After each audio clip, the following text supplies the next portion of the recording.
So hello my dear students, आज हम nutrition in plants के क्वेश्चन बैंक के पार्ट 2 कर रहे होंगे। हमने 3 दिन में कहा था कि हम चैप्टर को फुल्ली कंप्लीट कर लेंगे। पहले दिन हमने चैप्टर पढ़ा, देन सेकेंड डे हमने पार्ट 1 क्वेश्चन किए। आज हम पार्ट 2 करेंगे और कल मैं आपको प्रीवियस ईयर के क्वेश्चंस करवाऊँगी, ठीक है।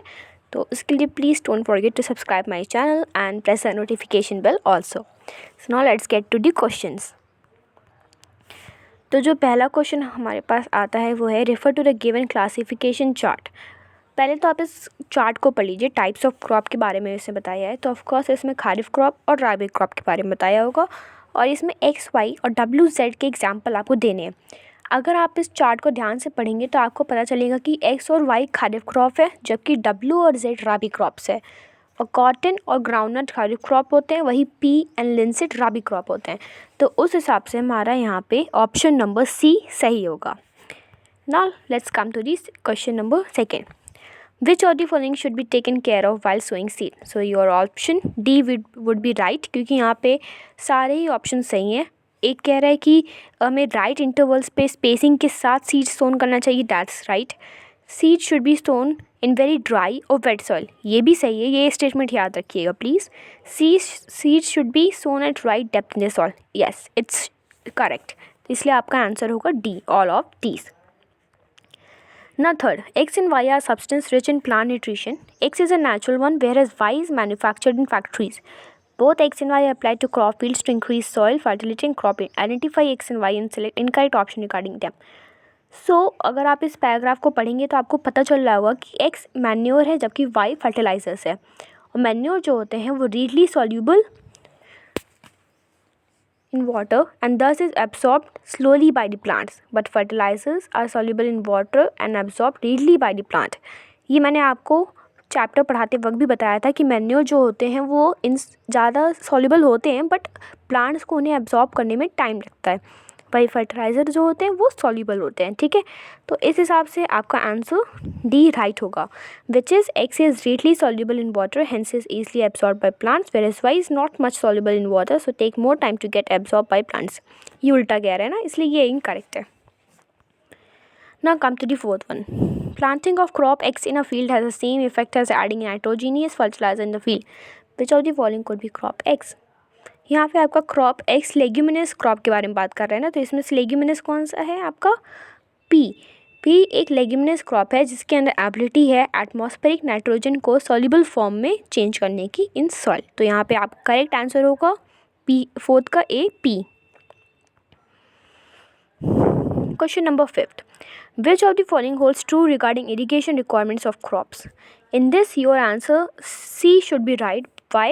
Because फर्स्ट में मैंने यहाँ पे टिक किया है 28% को कट करके 58%, सो डैट आपको याद रहे कि हमारी कंट्री में 58% एग्रीकल्चर लैंड जो है वो मानसून पे डिपेंड करती है for irrigation in their field. और वही क्रॉप जो होती है सैंडी सॉइल में जो ग्रोन करती है उसे ज़्यादा इरिगेशन की ज़रूरत पड़ती है as compare to clay soil, क्योंकि क्ले सॉइल में मॉइस्चर ज़्यादा होता है, उसमें वाटर भी ज़्यादा होता है as compare to sandy soil. और मोड जो है वो आपका ट्रेडिशनल मेथड ऑफ इरिगेशन है, ना कि मॉडर्न मेथड, इसलिए आपका सी यहाँ पे सही होगा। Then let's come to sixth question. Refer to the given Venn diagram and select the correct option. यहाँ पे आपका सी ऑप्शन करेक्ट होगा। क्यों? क्योंकि पी जो है वो ट्रेडिशनल मेथड ऑफ इरिगेशन हो सकता है, लाइक मोट, चेन, पंप, ढेकली, राहत एक्सेट्रा। वही क्यू जो है वो आपका मॉडर्न मेथड ऑफ इरिगेशन है, जैसे कि sprinkler system and drip irrigation, क्योंकि ये दोनों ही इरिगेशनल मेथड है। और आपको वीन डायग्राम देखना आना चाहिए। अगर आपको नहीं आता then do comment me in the comment section. मैं वीन डायग्राम कैसे देखते हैं, कैसे पता लगाते हैं कि क्या आंसर होगा, वो मैं आपको अलग से एक वीडियो में बता सकती हूँ, ठीक है। Now let's come to the seventh question. Refer to the given figure. For what purpose is the machine shown in the figure used? तो आपको फिगर के बारे में पता होना चाहिए। ये चीज़ मैंने आपको बहुत पहले भी कही थी चैप्टर पढ़ाते वक्त। फिगर किस चीज़ का है, किस काम में आता है, ये दो चीज़ आपको पता होनी चाहिए। तो आपको ये पता होना चाहिए कि ये थ्रेशर है, ठीक है। The given figure is thresher, तो उस हिसाब से आपका ऑप्शन सी सही होगा, which is saying it is used for cutting and gathering of the matured food crop. Thresher किस काम आता है? कटिंग के ही काम आता है ना क्रॉप्स के, इसलिए यहाँ पे 7 में सी ऑप्शन सही होगा। अब 8 क्वेश्चन देख लेते हैं। Which of the following is incorrect regarding the process of weeding? I think slide में कुछ टेक्निकल प्रॉब्लम है, that Y B is not showing fully. कोई बात नहीं, हम फिर भी पढ़ लेते हैं। The best time for removal of weed is after they produce flower and seeds. तो ये आपको एक चीज़ याद रखनी है कि वीडिंग तभी करनी चाहिए जब आपके जो प्लांट्स हैं, आपकी जो क्रॉप है, वो फ्लावर और सीड्स प्रोड्यूस करने लगे। वो करेक्ट टाइम होता है आपका वीडिंग का। तो ये चीज़ आप याद रखिएगा, ठीक है, कि वीडिंग करने का करेक्ट टाइम कब होता है। Now let's come to the 9th one. Select the pair of crop that is best suited for crop rotation practice. तो इसमें मैंने टिक कर रखा है because they are easy questions. आपको इसमें देखते ही आंसर आ जाएगा। जो समझाने वाली चीज़ है वो मैं आपको समझा दे रही हूँ। तो क्रॉप रोटेशन में क्या होता है, जो लेग्यूमिनस प्लांट्स होते हैं उनको आप याद रखिएगा, ठीक है, क्योंकि वही चीज़ होते हैं जो लेग्यूमिनस प्लांट ही होते हैं जो आपके नाइट्रोजन जो होता है उसे आपकी सॉइल में वापस लाते हैं। जैसे कोई क्रॉप हुआ, जैसे लाइक आपका वीट हुआ, वो क्या होगा आपका, जब आप सॉइल में लगाएंगे अपने इस वीट क्रॉप को, वो आपके नाइट्रोजन को डिप्लीट करेगा। वही अगर आप वीट के साथ एक और प्लांट लगा दें जो कि लेग्यूमिनस प्लांट हो, वो आपके नाइट्रोजन को रिप्लेनिश करता है, ठीक है। तो उस हिसाब से यहाँ पर आपका आंसर होगा मिलेट एंड ग्राउंडनट। मैंने वैसे भी पहले बताया था कि आप लेग्यूमिनस प्लांट्स को याद रखिए। जो लेग्यूमिनस 2 प्लांट्स आए वो आपके क्रॉप रोटेशन में हेल्प करेंगे, यहाँ पे मिलेट एंड ग्राउंडनट, ठीक है। नाउ लेट्स कम टू, और वैसे भी 9th में मैं एक और चीज़ बता दूँ कि नॉन लेग्यूमिनस क्रॉप जो होते हैं वो लेग्यूमिनस क्रॉप के साथ लगाए जाते हैं। एक ये चीज़ याद रखिएगा, ठीक है। और यहाँ पे जो मिलेट क्रॉप है वो आपका नॉन लेग्यूमिनस हो गया, वही ग्राउंडनट आपका लेग्यूमिनस हो गया। तो इस हिसाब से पेयर बना के देखना, एक नॉन लेग्यूमिनस एक लेग्यूमिनस, इस टाइप से पेयर बना के देखोगे आप तो आपका आंसर मिल जाएगा आपका। 10th में भी मैंने टिक कर रखा है आंसर बिकॉज इट्स तो एन ईजी आंसर क्वेश्चन। इसे आप पढ़ लीजिएगा, आपका आंसर ए आएगा। ऑफ कोर्स ये एक्टिविटी आप अपने घर पे भी कर सकते हैं। Now let's come to 11th one. 11th one में आपका ये मैंने प्लोइंग टिक कर रखा है। आपको फिगर का देखिए, मैंने बार बार कह रही हूँ फिगर आपको पता होना चाहिए कौन सा फिगर किस चीज़ का है। यहाँ पे 11 आपका प्लोइंग के हेल्प में आता है, ये प्लो है, तो या इसका आंसर होगा C, that it is a wooden plough pulled by animals and is used for loosening and turning of soil. 12 में ये भी देखिए, ये भी फिगर है। फिगर आपको याद रखने की ज़रूरत है, ये बहुत ही मेन चीज़ है आपका फर्स्ट चैप्टर में, ठीक है। ये आपका है sickle. The given figure is of sickle and it is used for cutting and gathering of mature crops. जिस हिसाब से आपका आंसर बी सही होगा, which is used for cutting and gathering mature crops manually. Now let's come to 13th बहुत ही easy है. Water logging in field is harmful for crops because both A and B. It deprives the root of air necessary for plants, hence suffocates them, and it increases the soil content of soil. Soil में ज़्यादा soil content होना अच्छा नहीं होता है, इसलिए water logging होना भी नहीं अच्छा होता है, इसलिए आपका आंसर होगा both A and B. Now let's come to 14th भी बहुत ही easy है. Crop X is specially grown on crop field, which is then uprooted and left to wither on field, so it provides manure and helps in soil enrichment. Select the correct option.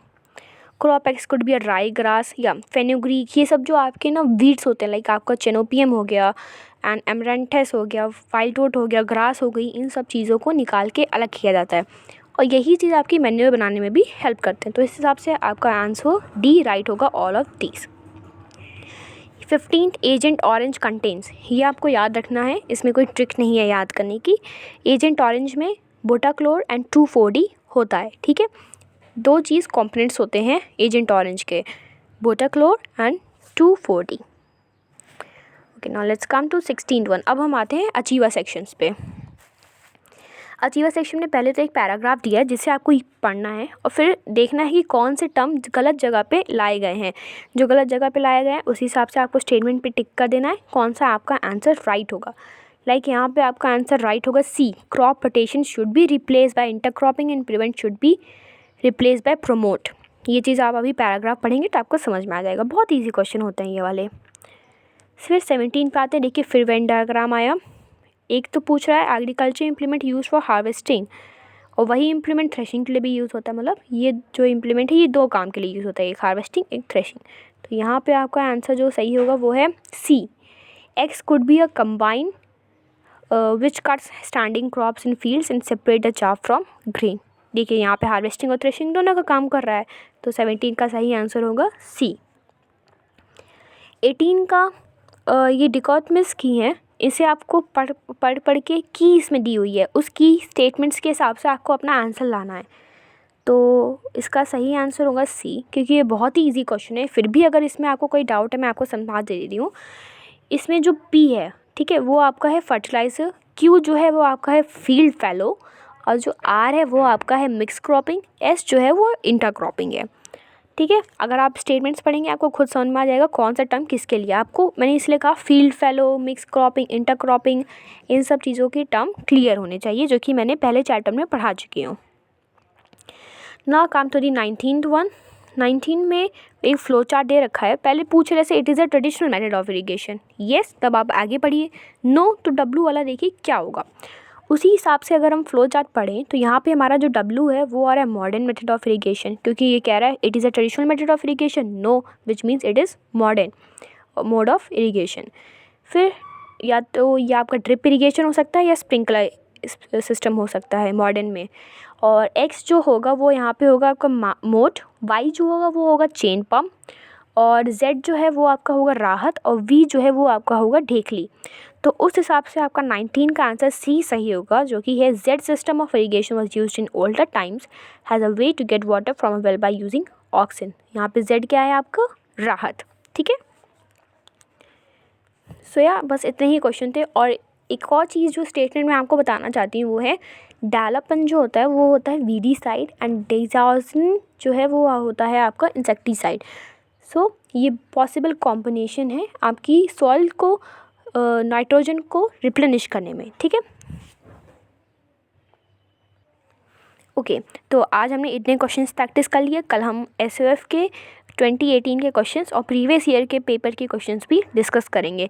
So don't forget to subscribe the channel and thank you so much. अगर आपको video पसंद आई तो please video like करिएगा, और अगर किसी भी question में आपको डाउट है प्लीज़ क्वेश्चन नंबर आप मुझे बता दीजिएगा कॉमेंट सेक्शन में। I will explain you in the next video.